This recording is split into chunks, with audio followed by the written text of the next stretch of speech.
Local 10 News starts right now. Good afternoon, South Florida. I'm Todd Tongan. And I'm Nikki Mohan. Here's a look at your top stories today. Officers responding to the scene on the Venetian Causeway. This car crashed and left. It's a McLaren, not a cheap car, into the barrier wall. The person who posted the video says the man who got out of the car called an Uber and left.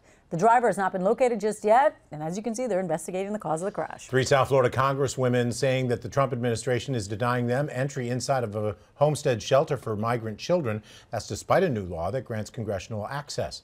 Democratic Representatives Debbie Wasserman Schultz, Donna Shalala, and Debbie Mukerslaw Powell all say that they were verbally denied entry by the Department of Health and Human Services.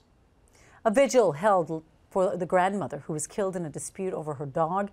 Friends and family gathered Saturday night to remember the life of Danette Simmons.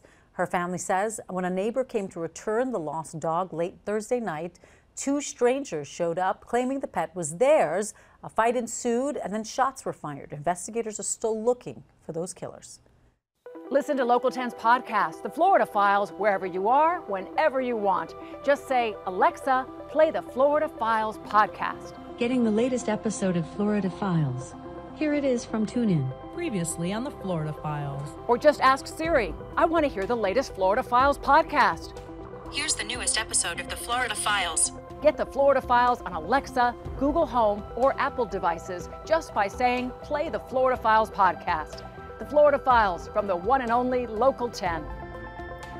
Traffic mayhem in South Florida as Bad Boys 3 continues filming over the weekend. Earlier this morning, crews were spotted setting up a scene with a sports car in the Brickell area. We're told the police are closing down lanes, not letting traffic through. And next weekend, there's going to be even more closures as they film on the MacArthur Causeway, production of that big chase scene. Bad Boys for Life will be released in January of 2020. Well, as breaking news happens, we always have you covered on air and online. Just head to local10.com for more local news coverage and updates.